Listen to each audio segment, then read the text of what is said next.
Aware India educate India channel में आपका स्वागत है। अभी मैं government girls senior secondary school D block Sultanpuri में हूँ। अभी ये बिल्डिंग निर्माण का कार्य चल रहा है, अतः थोड़ी संसाधनों की जरूर कमी है और कुछ निर्माण कार्य के कारण शोरगुल भी है, लेकिन फिर भी हमारी कोशिश है कि बच्चों तक पहुँचने की। काफ़ी शोरगुल और बिल्डिंग निर्माण का कार्य भी काफ़ी जोरों पे है, लेकिन इसी बीच में हमारे जो शिक्षक साथी हैं वो बच्चों तक पहुँचने की पूरी कोशिश कर रहे हैं।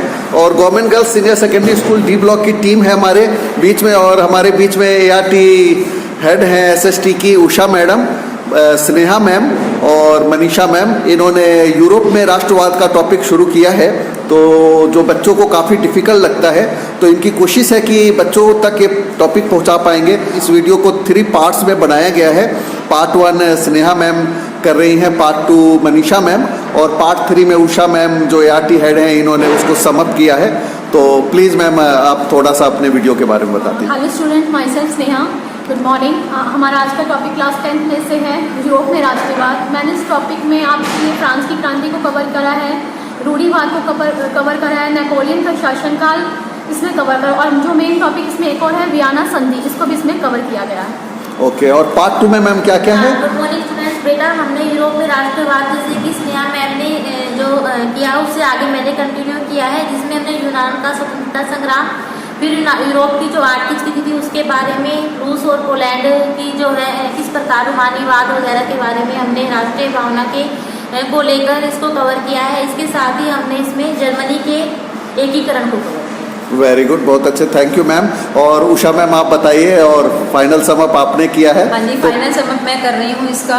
राष्ट्रवाद, यूरोप में राष्ट्रवाद का जितना भी क्वेश्चन रह गए हैं उसको करते हुए फिर एग्जाम के पॉइंट ऑफ व्यू से इसमें क्या क्या क्वेश्चंस निकल सकते हैं, 1 मार्क के, 3 मार्क के, 5 मार्क के, और उसको आंसर देते समय आपको किन किन बातों का ध्यान रखना है, इसको करते हुए हम इस चैप्टर को क्लोज करें। यानी कि यूरोप में राष्ट्रवाद और भारत में राष्ट्रवाद, ये दोनों करके 20 मार्क्स बच्चों के सिक्योर हो जाएंगे। हाँ जी, बिल्कुल बिल्कुल, हमारी ये कोशिश है कि वो 20 में से 20 बच्चों को हिस्ट्री में पूरा का पूरा मिल जाए। Okay, aware India educate India channel की तरफ से मैं इनका धन्यवाद करता हूँ। इन्होंने पहल की है बच्चों तक पहुँचने की, और हमारी कोशिश है कि ज़्यादा से ज़्यादा बच्चों तक हम ये टॉपिक को पहुँचा पाएंगे, और आपसे उम्मीद है कि आप इस वीडियो को ज़्यादा से ज़्यादा बच्चों तक पहुँचाने में हमारी मदद करेंगे।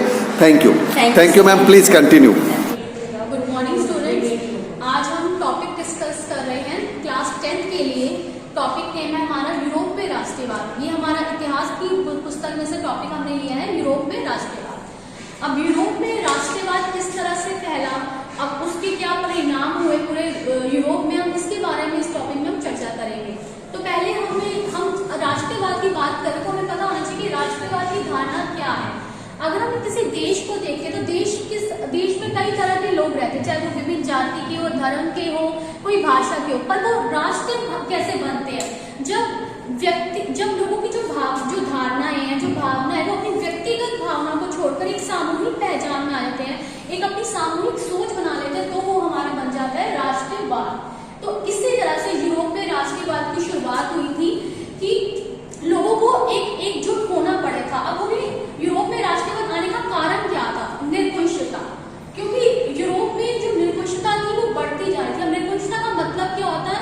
ऐसी व्यवस्था जिसमें कोई अंकुश नहीं है। मतलब यूरोप में जो राजा थे वो क्या कर रहे थे? वो निर्भुषता का पालन कर रहे थे, उनकी शक्ति पर कोई रोक नहीं था। अगर वो कोई भी निर्णय या कानून नियम बनाते थे तो अपने लिए बनाते थे, ना कि जनता के विषय में सोच कर कुछ बनाते थे। तो इसलिए निर्भुषता के बढ़ने से ही यूरोप में राष्ट्रवाद की शुरुआत शुरू हो गई थी। आप जब अपनी बुक खोलेंगे, आप उसमें चैप्टर खोलेंगे तो आपको एक चित्र दिखेगा सबसे पहले, जो कि 1848 का एक चित्र बनाया गया है, जिसमें फ्रांस के कलाकार थे फ्रेडरिक। अब उन्होंने जो चित्र बनाया है वो काल्पनिक समाज का बनाया है।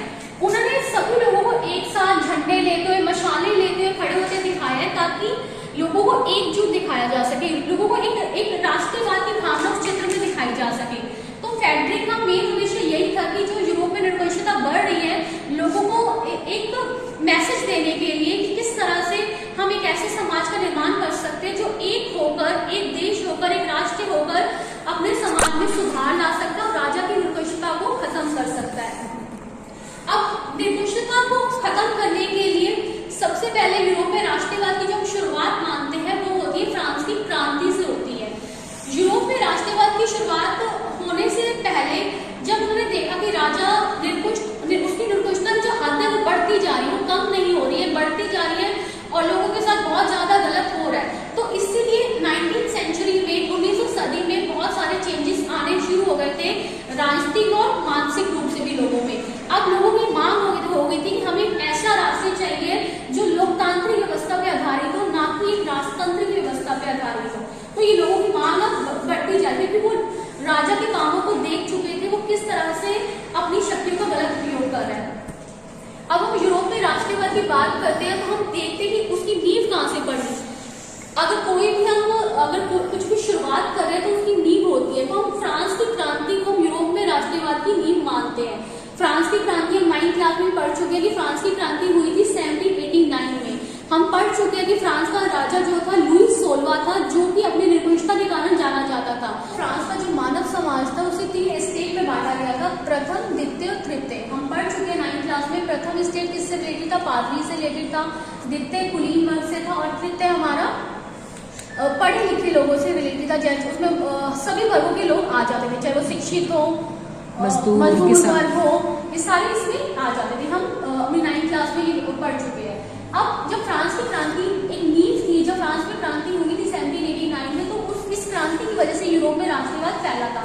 तो इन्होंने एक मुख्य कदम उठाए थे जिस वजह से ये क्रांति फ्रांस में तो हुई, उसके साथ यूरोप में भी इसका प्रभाव बढ़ता गया था। यूरोप के दूसरे देशों में भी इसका प्रभाव बढ़ता गया था, जिसमें से एक हमारा मेन टॉपिक है सामूहिक पहचान के कदम, कि कैसे लोगों को एक सामूहिक पहचान के अंदर लाया गया, लोगों की व्यक्तिगत सोच को खत्म करके उन्हें एक सामूहिक पहचान की तरफ बढ़ाया गया। तो उसमें कुछ कदम उठाए गए थे, जिसमें एक कदम ये था कि जो फ्रांस में भाषा थी, फ्रेंच भाषा, 2 भाषा थी, उन्हें राष्ट्रीय भाषा में कन्वर्ट किया गया, कि मतलब अब फ्रांस की एक भाषा होगी जो कि एक राष्ट्रीय भाषा होगी। फिर समान कानून की बात हम अपने भारत देश में भी देखते हैं कि हमारे देश में जो मौलिक अधिकार हमें दिए गए हैं उसमें समान कानून की बात भी की जाती है। इसका मतलब ये होता है कि सभी व्यक्ति कानून के सामने समान है, किसी के साथ किसी के आधार पर भेदभाव नहीं किया जा सकता। तो फ्रांस में भी इस सामूहिक कदम में ये कदम उठाया गया था, सीमा शुल्क माफ करना। जो सीमा शुल्क उस समय लिए जाते थे उसे भी माफी की बात की गई थी।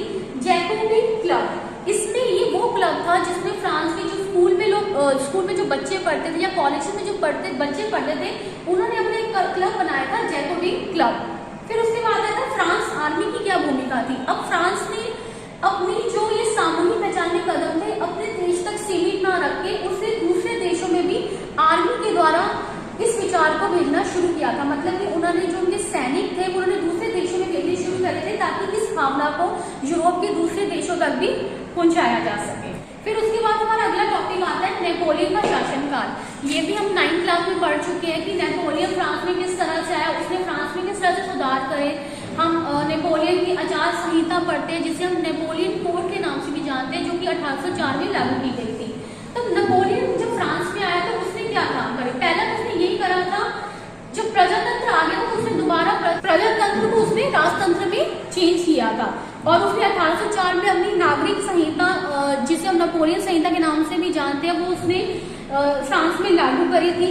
फिर उसने एक और अधिकार फ्रांस में कहा था कि जनता को मिलना चाहिए, संपत्ति का अधिकार, कि सबके पास संपत्ति का अधिकार अपना होना चाहिए। फिर वो एक मुक्ति का कानून बनाया था कि सबको भूदास के कर से मुक्ति मिलनी चाहिए और एक समान कर रखना चाहिए। क्योंकि हम पढ़ते हैं, हमने अभी भी पढ़ा कि फ्रांस 3 मानव जो समाज है वो 3 स्टेट में विभाजित था। तो उसमें यही था कि पहले 2 वर्गों को जन्म विशेष अधिकार दिया गया था जिसके अकॉर्डिंग उन्हें कर नहीं देना पड़ता था, पर तृतीय वर्ग को कर देना पड़ता। तो इसलिए उसने सामूहिक पहचान के कदम में ये एक कदम उठाया कि सबके साथ समान कर, अगर एक वर्ग कर दे रहा है तो दूसरे वर्ग को भी उसी समान कर देना पड़ेगा।